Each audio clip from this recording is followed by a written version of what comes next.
Hi, YouTube. This is Dalila coming at you from Los Angeles on this very hot summer evening. So today we're going to, in this episode, we're going to be talking a little about, what I do. So in a past video, I gave you a little background as to, what I handle from day to day. Um, a lot of my work deals with restraining orders, people filing restraining orders, domestic violence, civil harassment, elder abuse. Um, and the most interesting litigants are the ones who are filing civil harassment restraining orders, whether they are filing it against, it's a landlord-tenant situation, or it is a neighbor dispute, business uh, relationship gone wrong, um, some random person on the street that this person doesn't even know, social media.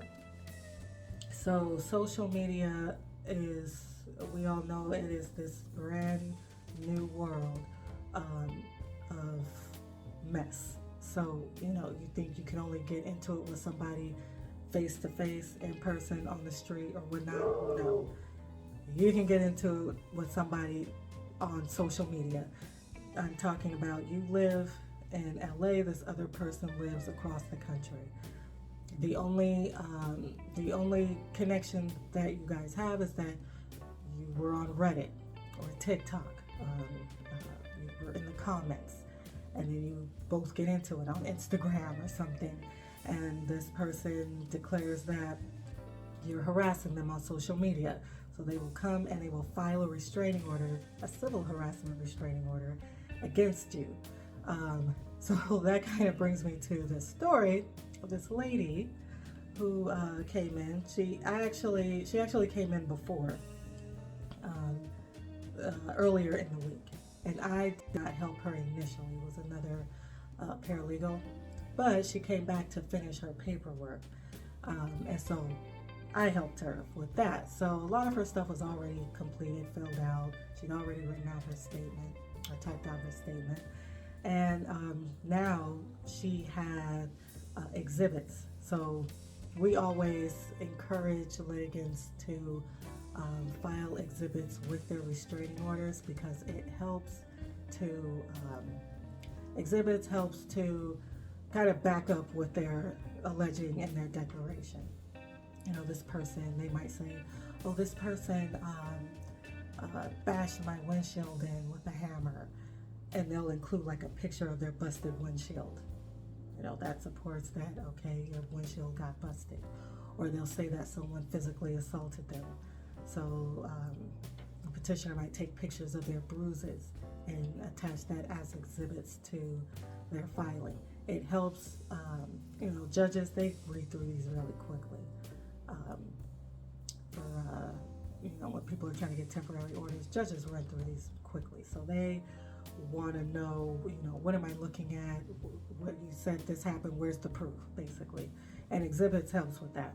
So this lady comes in, she's got her exhibits, and they are printouts of like social media posts, stuff from Reddit, stuff from TikTok, stuff from Instagram, that's supposed to be proving that this person, the respondent, has been harassing her on social media. Well, when I sometimes I can gauge whether or not a person is, here with the rest of us, or whether they are not here with the rest of us. So that's kind of like my way of saying this person has some mental health issues, some delusions, and usually I can clock it.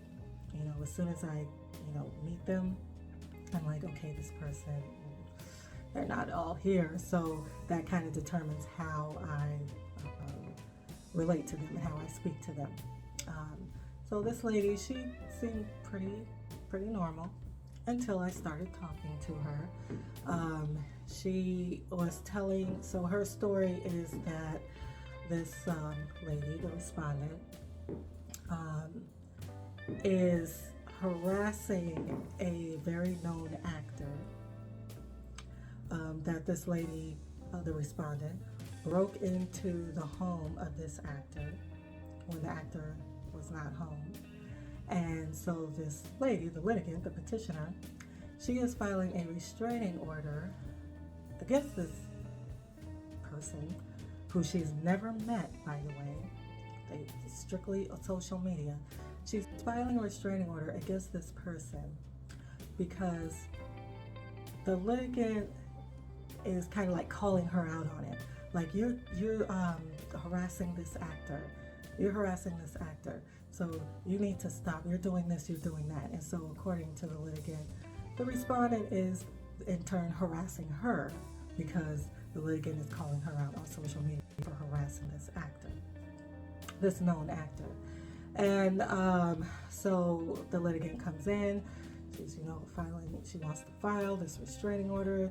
She's pretty much saying, I have this evidence, I have these exhibits that proves that she's harassing me on social media. I'm looking at the exhibits. I just seeing just kind of like random stuff. Like, there's communication between her and the respondent. What it really seems like is that the petitioner is harassing the respondent, not the other way around. But yeah, so she also, one thing that the litigant put on her paperwork was that she wanted to add the actor as a protected party on the restraining order. So usually you can do that. Usually that is when, let's say someone's harassing you, you want to add your spouse to the restraining order as a protected person, or you want to add your kids because you guys have a relationship with these people. This is your, family member, your loved ones. You guys live together. So you want to include them on the restraining order so that they too can be protected. So that's pretty much what she was trying to do with this actor. She wanted to add him as a protected party, and basically is saying that, I want this lady to stop harassing this actor. And I'm thinking, well, first, how do you know that she broke into his house? It's wild. But in this lady's mind, now she does not know this actor at all. And I'm pretty sure this actor has no idea that this random person in LA is filing a restraining order practically on his behalf for someone on social media that, again, he does not know. And she was just really serious about it. Now, of course, a lot of times what happens with these cases is they get thrown out. Civil harassment, the burden of proof is very high on civil harassment cases. And all the judge has to do is read the restraining order, read, her declaration to determine, I don't think this person is wrapped too tight, and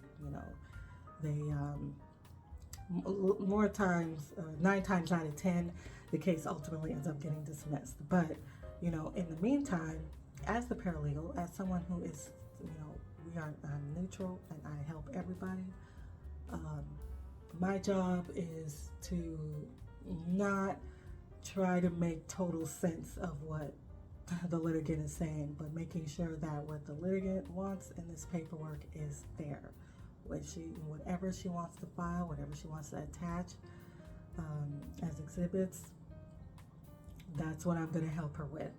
I may be thinking to myself, oh my gosh, this lady's nuts. That has, it's besides the point, and I certainly can't give off that energy. I can't give off the energy that I think this person's crazy. That's a no-no. It's, you're nodding your head. It's like, okay, just let me help you get this typed out in a way that a judge will maybe understand it and send you on your way. But this is just some of the situations, some of the things that come with the job, is that you will have people who clearly have some mental health issues, have some delusions, might be, schizophrenic, and they will fixate on, a lot of times it will be a celebrity. And it doesn't even have to be a super famous celebrity. It could be someone who's just a an actor, a character actor, it could be a musician or whoever attracts them in a way that they fixate. Um, and they will create a narrative in their head, and they will think that this person is harassing them. So we've had people who have filed restraining orders against famous people. You know, this lady, she was filing restraining order against Dr. Dre. I know that could possibly be legit. There's a possibility of some legitimacy, but this lady actually was not. She had mental health issues for sure.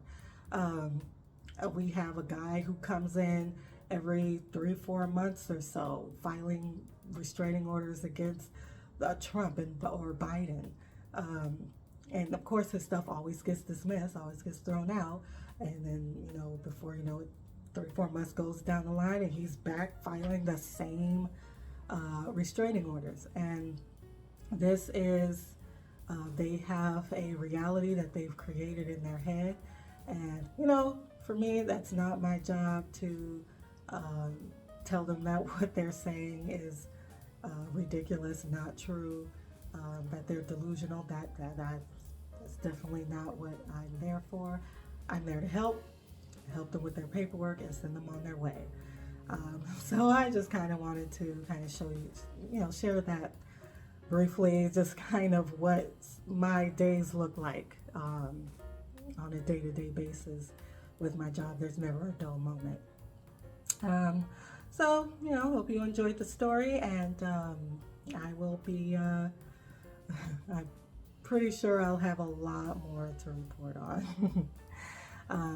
With that being said, have a great evening or have a great week. Don't forget to like and subscribe if you like this content, and if you don't, like and subscribe. All right, have a great day. Bye.